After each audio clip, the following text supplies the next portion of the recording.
Mbote, Nabino Balanignon sur Saint Thomas TV, Évangile en haut et bandi Saint Thomas TV, Bino Mo Évangile, pour les arrêts qui a soko monité, Kondimate, soko monindima, Awa, Eza système ya Évangile. Saint Thomas TV, vous s'abonnez massivement. On a Roger Boya, dans un plaisir, vous en avez Lélo et Bélé. Merci, dans Oyoapi, à la réalisation de plus de vie. Soda, il y a Tongo, Iskaswanga, la prise de vue. Oyo, pour ça, là, et tout le sans autorisation, sans appel à Bino, la volonté de la Obino, Saint Thomas TV. Saint Thomas TV, chaîne à YouTube, où nous avons l'actualité, nyonso ya mboka, mingi pe système kara ya buka mona buka kikila, tokolanda makambo nyonso oyo mokozi aza kosala, oyo aza koloba population est-ce qu'azali ko se retrouver nyonso wana tokoyeba na kolobela mo ya mokolo mo lelo actualité ozala ebele mais tokozana l'essentiel boyebi ete ma province nyonso bato ebele bakolela ete mokonzi ya mboka ezosimba te bato baza kolela banzala vrai ou faux awawa tokoyeba na koloba na moko ya bayimboka elenge oyo wapi akoti mpe na masolo politique na koyeba na kolakisa bino ye mpe na kopresente mpona bino ye tokolobela mai oyo Italie ambassadeur italien oyo wapi azali akredite na mboka na biso awaki mokolo malobi kuna na Goma na est kasi mituna ezali ebele ota akendaki azalaki autorisé parce que zone wana mobimba babi ete ezali zone moko rouge zone moko ya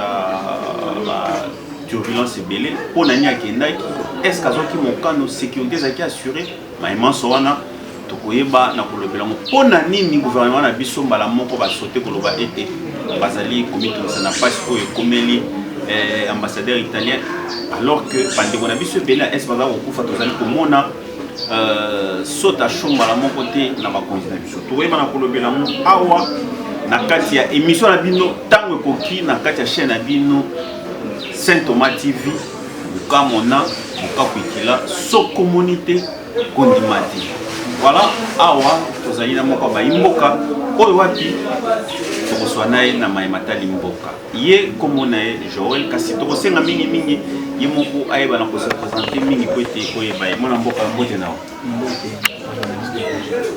ese mwa mingi ya kozala nayo ezali mbala liboso toyeba na kozala nayo biso tolingaki tolobisa po ete ozali moko ya bayimboka mpe elenge oyo wapi ozali kosepela na komba oyo wapi IDPS azali kosala eza etumana mokolo mayo te kasi na bayimboka oyo bazwi occasion kotala oyo na Saint Thomas télévision yo moko komite ozali nani mpe osalaka nini nga bien na porter correction na kombo na ngai na mingi babandanga na non dia Joël pour la Joël basé bien na moko na ba confusion ok on a dia Mawak Joël Paco parce que na botama na Pâques ok un samedi de Pâques ok on a dia Mawak Joël Paco na za originaire bongo ya province ya Bandi notamment Kwilu lelo naza moko ya ba jeune ya IDPS Tshisekedi ya limité 10e rue ni babenga na biso bato sans identité naza moto ya kuna yango nini moniere eza la référence ouais la référence naza pe moko ya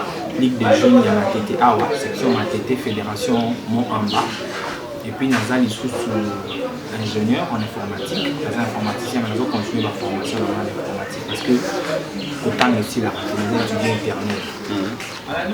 Voilà, aujourd'hui déjà bref il y a ndeko owapi tokoswana ndeko Diadia Joël ndenge alingi moko ite authenticité wana e bana kozala to e bana ko respecter bongo ndeko Joël tokolingana to zona likampo ekoyima mikolo oyo po etali loi ya ambassadeur italien oyo waki pona bino pona yo d'abord elenge politique oui politique mais on a position IDPS na likambo wana bino bosala économie parce que eza eloko oyo elongwe na bayimboka ekomiti na baétranger bakomi osibi biloko wana oyo bato baza koloba même na époque ya Kabila ezalaki te donc côté sécurité mwana mboka Félix akoki te sécurité zali exactement éviter à ça la travail moko de titan pour makambo d'ailleurs il avait dit depuis un mandat né ka ça la nuit sur quoi si c'est sécurité na test notamment il fallait ça la voyage na Goma pour s'installer depuis octobre voilà il va le faire d'ici là. Donc ils ont la transition déjà à d'ici là pour s'installer.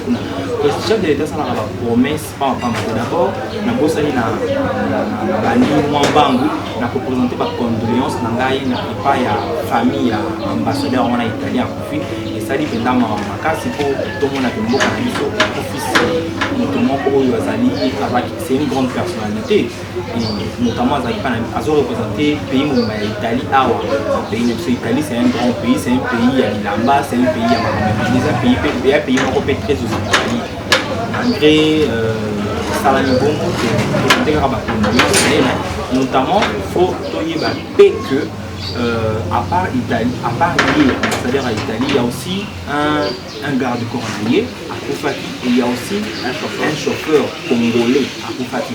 Mais moi je me donne pourquoi dans les médias, on est en train de relayer un message quand il y a un ambassadeur en Italie, alors qu'il y a un Congolais, on doit aussi relayer les messages des Congolais.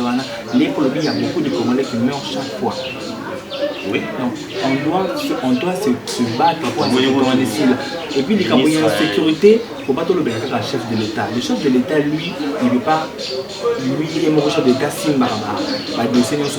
nous aussi, comme nous devons nous lever, marcher, se battre pour ma Cambouane et Estécie. Mais dans l'ordre. Mais Bilo, on est en moment donné, on a époque à Kabila, pour déplorer quand on va Kabila, pour faire ça, sécurité, dans le Est, pour la Nisco d'Atour, et pas moi, Félix, il faut toujours avoir excuse. Non, pas moi, Félix, il faut avoir question d'excuse. C'est ça que Félix a un état de droit. Donc, dans le Boka Kabila, il a qui difficile pour nous dans la TV, à l'Oba, à guerre Est, à ça la marche, ma guerre à Est. Mais si vous avez Martin Fayoulou, Mouzito, Gang, la télé, le chef de l'État, ils ont les canaux parce qu'ils ont un état de droit. Et le chef de l'État a se battre pour ma campagne. Et je vous rassure que d'ici là, à Neuer aussi, ma guerre en Est aussi. Et aussi là, d'ici là, mais il y a des rebelles qui maîtrisé d'ici là, depuis octobre, au moins Félix Antoine Tshisekedi Tshilombo qui est à Rosana Est, bientôt. Contexte M. Zali que le président a la président de la République, mais c'est pas comme le président de l'Union africaine, à cause de un mot à dire sur la Camerounion, sur l'Afrique, notamment il y a un mot de la diplomatie. Diplomatie, il y a un mot de l'investisseur, même diplomatie, on a fait qui serait dans le salle, il y a un mot de la guerre, c'est pour ça qu'on négocie peine parmi Wana. Pour ça avec la guerre ici là, pour ça réinsertion dans mon armée au Baouta. Oh, puis bazar na FDLR na M23 oh bah oui c'est pas na biso donc si on a armé na biso va comment conserver mboka. Bon, tout l'ingate tout s'éterniser on a parce que makambo soleil nous allons moins béné tout ça est là des temps. Na o Italie c'est pour nomination d'abord la premier ministre. Na moni batunyoso ils sont très contents vu que le président ça les choix judiciaire on a jeune moko na parcours naé azana problème té et puis surprendre un peu bateau et belé bien que il fait ministre à sport à l'époque on a bandakaé tout ça là na ba reportage belé Chan tant Chan au avant Florent Ibengeto qui en 2016 il y a une bandaki na Chan avant que Denis Kambai aya au commandant c'est lui qui avait commencé ces démarches et puis tout le monde y est forêt.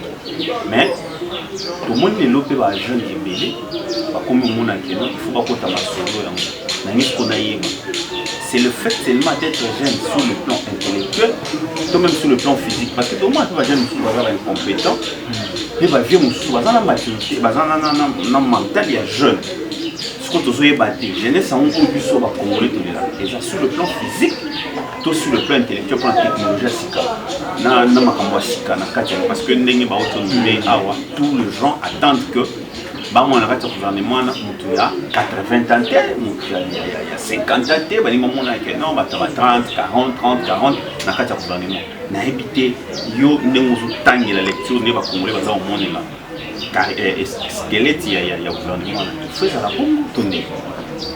en tout cas, on fait la réalisme, je Premier ministre, jeune sur le plan mental, sur le plan physique, sur le plan. D'ailleurs, chef de l'État a annoncé qu'il choix naïf pourtant il y a pas de cause dans le gouvernement. Annoncé que sur le plan de l'intégrité, bonne moralité, n'a pas sous cette valeur, on doit produire la valeur. Et moi, je dis que ça m'a le annoncé Premier ministre. Sur le parcours, il y a eu ça, il a été parmi les jeunes qui ont démissionné dans le gouvernement. Puis sur la RDC, ça passe pour un jeune, jeune a démissionné, ça passe. Pour nous, ce soit le gouvernement, la cara du Boumouna, dans le ventre d'abord. Le chef de l'État m'a dit, dans le peuple d'abord, ça m'a le point de paix, pour nous, on a un peuple d'abord. Ma rêve naïf, la vision naïf, et coïncider avec la vision de l'État, tout à l'heure, le chef de l'État a apprécié, il lui a fait confiance. Et puis dans son parcours, il était ministre du sport, il a été DG à la GCAMI, et puis maintenant Premier ministre. C'est un parcours élogieux, donc on peut quand même lui faire confiance. Lui, c'est un ingénieur, on peut quand même lui faire confiance. Tout le monde va parti politique, bien sûr, on ça déjà. Démarche pour un positionnement par rapport à positionnement, notamment nous avons vu Jean-Pierre Bemba, tous ces gens-là, ils ne viennent pas pour cadeau, ils ne viennent pas faire cadeau à Bazoya pour un positionnement. Pensez-vous aujourd'hui, parce que tous ces gens-là ont géré, Toyebi, gérance, alors on craint que et ça, le moment où on va proposer, et ça va cadeau empoisonné parce que tant où les lots, donc les lots, Sam Aroula qui s'habille, de quoi il est capable parce que là, Signon à être ministre, à devenir premier ministre, mais les lots, il est le premier ministre, donc chef du gouvernement, mon pas reçoit rien que injonction et pas président de la République. Batouana kozala pembe na ende bazwana faire bazwa opesa ba dossier na bango baseba batu na bango c'est à lui et le chef de l'État ya weba ko sélectionner. Est-ce que vous voyez na ndenge pena ba conseil là on pas attendre quelque chose de positif na quatre partis politiques pour bazer wana to ndenge IDPS yemo ko ba que non il faut to fonctionner bisumo ba ko ya na bango n'importe qui peut venir, surtout ceux qui sont dans l'union sacrée, peuvent venir sans me le consulter Bango. Mais les décisions finales ne vous agarrent pas sans me le compte. Et puis, nous allons consulter Bango, le rapport qu'il fera, il ira donner ça au chef de l'État. C'est le chef de l'État qui aura le profil de qui il va mettre où. Mais on sait que je sache, le ministère, le gouvernement a tout autant de ceux qui sont compétents. Aux 65 ministres, 60 ministres, je ne pense même pas que vous avez le ministre, mais un ministre moutier, un ministre compétent pour travailler dans le chef de l'État, dans la vision chef de l'État. Bonne moralité, intégrité, loyal, la valeur qu'ils ont incarné l'union sacrée de la nation. Nous vous dites que l'élo, on est dans le président de la République. 2 ans. Local, FCC, Bazo Salabou, Bazo Kamou. Et il ne reste que 2 ans pratiquement parce qu'une année on est à la vitesse à l'élection, déjà, dès au moment de l'élection à Mokanabissou, apparemment les IDPS nous a prêté pour entrer dans l'élection parce que déjà consommation de l'eau, on s'en fait recommander. Bon, mais c'était. L'UDPS a été toujours prêt parce que l'UDPS te combat quand même l'opposition. L'opposition, comme on le but d'un parti politique, l'opposition, c'est que nous combattre pour conquérir le pouvoir. Tout conquérir le pouvoir, le maintenir le plus longtemps possible. À l'UDPS, c'est les chevronnés, il y a des gens qui se battent jour et nuit. Nous sommes dans le village, déjà, la régionalisation à partir. Déjà, il y a chaud, régionalisation, il y a mang. Autant d'élections qu'il y a, tant qu'il y a la propagande, et vous avez déjà besoin d'un avantage par rapport à votre. Donc, dis-nous, on vous entend parler, l'IDPS en 2023, il veut aller seul mettre à bord, c'est-à-dire beaucoup de députés pour un âge en majorité avant la négociation. Parce que tout le monde, quand vous avez FCC pour écrire la ligne, déjà, pour un IDPS en 2023, c'est lui ou rien. Je suis sûr que l'IDPS sera majorité. Je suis vraiment convaincu que l'IDPS sera majorité. On a gagné ça pour la négociation sur la État des droits et la Kissi. Le chef de l'État l'a dit clairement, l'union sacrée sur la Et je pense que on a des pouvoirs discrétionnaires et chef de l'État. Et je ne pense pas aussi qu'on ait un chef de l'État au Bénin. Non. Tout celui qui voudra travailler avec le chef de l'État, même en 2023, ceux qui ont réélu, accueillir au travail. Mais je ne pense pas aussi que les 2 ans où il est chef de l'État, aussi de l'autre côté. Je ne sais pas celui qui est dans la gouverneur, déjà, on a lancé les projets Yamakambia Poisson. Oui, je crois que Christa Soda peut avoir d'accord. Les fois que tu as fiché bateau, tout le monde a dit que tu en tout cas, tout le monde a aussi c'est limbo. Ça a une danse, tout le monde a bateau de pêche et mais des gens, tu vas vivre maman na corvée moko, on est présent à la République. Comme si les gars n'ont pas la différence entre le régime actuel et le régime passé. Dans le régime passé, on a aucun rapport. Il y a tout le monde qui détourné ça la il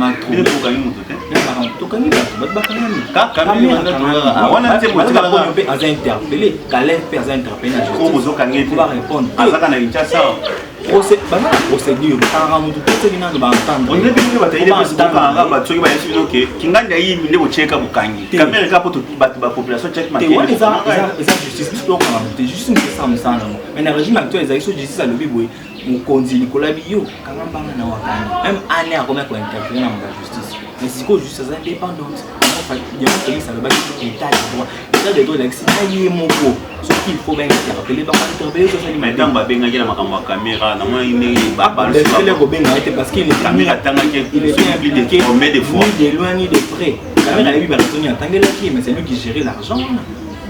Le président de la République est impliqué dans la moyenne des prix de loin. Moi je sais interpeller qui est inquiété qui est pété. Bino basala likopana IDPS tes porta et bino ka IDPS appelle Kabila s'occupe de lui abopino na basoda Kabila tes bino pouvoir ou on dit maraté lelo Kabila tes pouvoir on a gagné le pouvoir dans les élections. Ah il faut le thème mazo ba non président bino kozala président il faut avoir la preuve alors bien on a ba papier il y a ba bulletin au hasard en gros on a gagné les élections légitimement. Et puis, au bout de la Kabila Soda, c'est écrit dans la loi. Le président de la République, Kabila, alors le président de la République, à cause de la 1800 soldats, depuis les 1800 soldats, on les a armés. C'est une insécurité pour le pays. 2 ans, vous tirez la caméra, 2 ans. Voilà, on va après 2 ans, nous allons vous trouver. Tout le monde va prendre des individus. Après 2 ans, on va vous faire la Soda. Après, nous allons après 2 ans, on va nous rouler. On les a pouvoir discussionner à chaque fois. Chef de l'État, il m'a dit pourquoi c'est 2 ans pour. Donc, la muka a raison, il est presque pas confiance, c'était pour trahir dans Genève. Boyer, on a caméra pour trahir. On a Kabila pour trahir. Le chef de l'État, il m'a dit à tous les mois, il m'a dit ceux qui ont eu donc ça veut dire que Kabila a attaché à chef de l'État à faire propagande. À faire les programmes nord qui vous n'a sud qui vous. Et bien, il y a un salim bébé. Il faut quand même. Il faut que l'État le batte. Le roi américain a la main, il y a un rocangé concernant la justice. Il faut qu'il nous ressemble à la justice. On a un problème. Après, vous jouez Kabila, vous avez la majorité, vous contournez Jean-Marc Kabounda Zaki dans l'Assemblée nationale. À Sali 7 mois. Quand on est après moi, ce sera le délit. D'ailleurs, pour contourner Kabila, ce sont les gens du FCC Bamako. Ils ont cru au message du chef de l'État. D'ailleurs, il y a certains partis politiques, mais des vision. Bah, direct à la vision chef de l'État. Bah, yo qui chef de l'État, bah, chef de l'État, lobby dans mon oreille, et c'est police dont il y a bah, direct à la vision chef de l'État.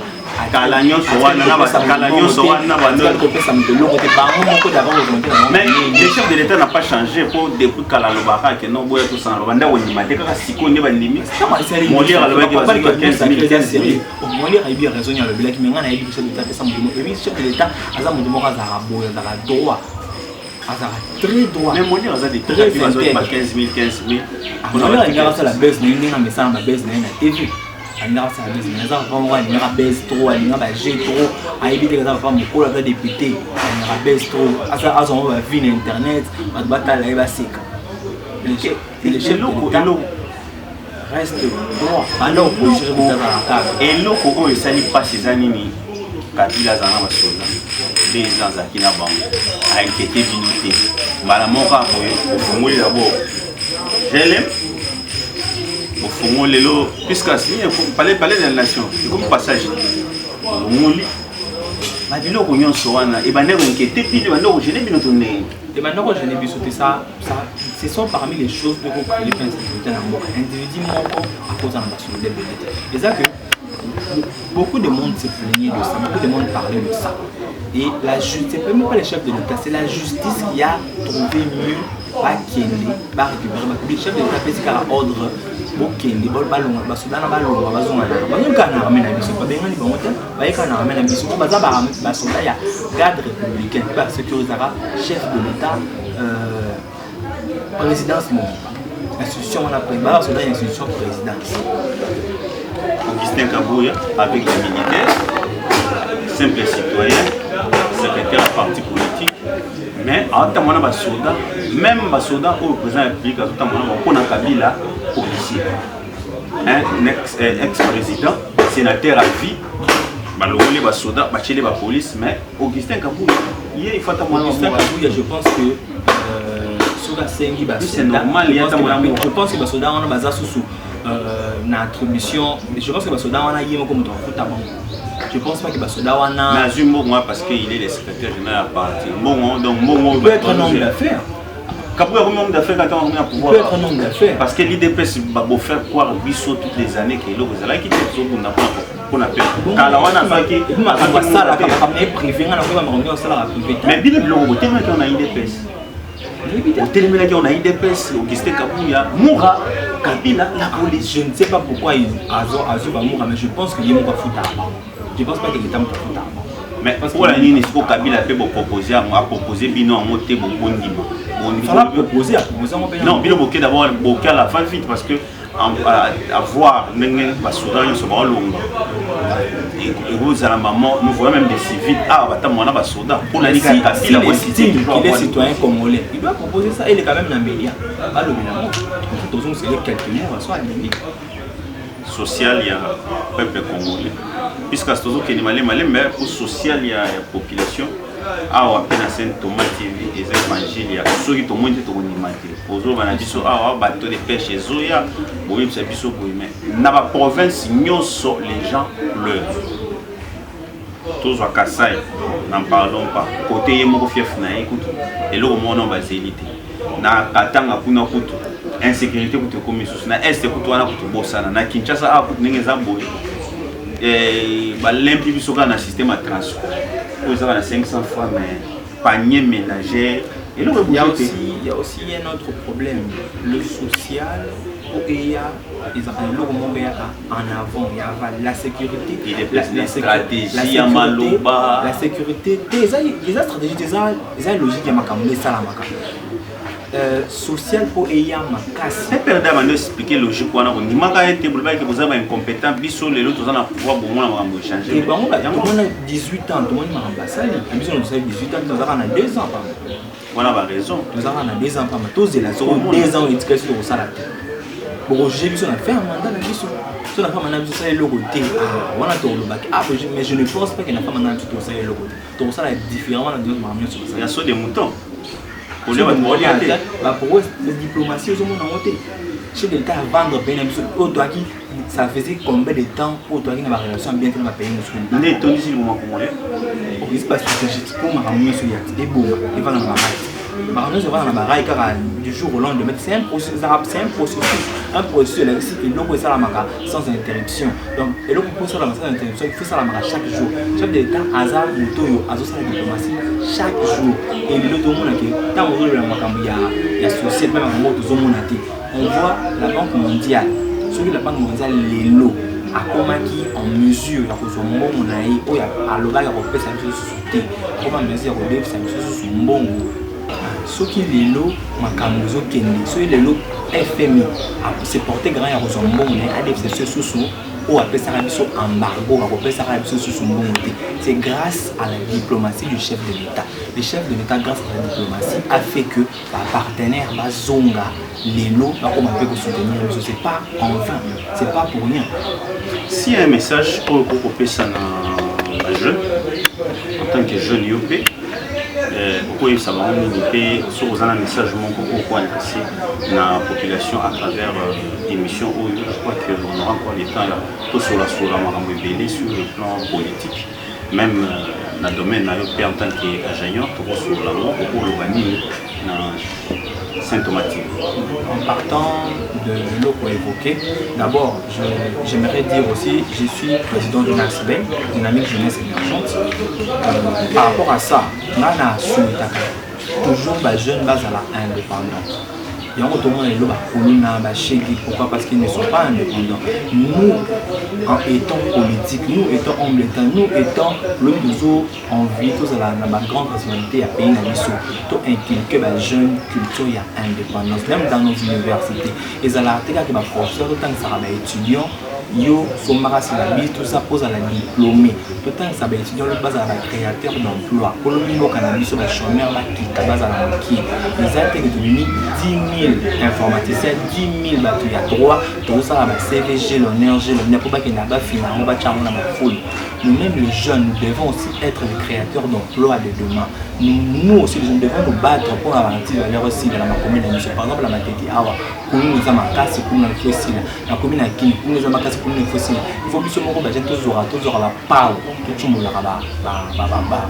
là audio caniveau ni on s'en peut et ça la que la commune de la propre et puis tout se battre avec la politique ça quand même société politique a suscité lobby élection ça 2000 francs 1000 francs au que voter à PCO pour le lobby à la Kimi à comment plutôt la vie dans Facebook. Merci beaucoup Ndebo Dada Joël il a quitté pour la mission merci beaucoup merci na soda Piscas wanga yene mzaki na prise de vue merci na Saint Thomas pour Kasabuka mon avocat qui là prophète évangile ndenge moko ba soko monte ko nimate bo s'abonner et belé na chaîne oyo Saint Thomas TV nga Roger Boya na zakina plaisir de présenter bino émission oyo tango koki oyo ko banozo ba vérité nyonso na oyo tali politique ya mboka na biso ngai na bino tukutana na numéro mususu ya sika kaka ya tango koki na invité mususu pona koyeba na osola kaka oyo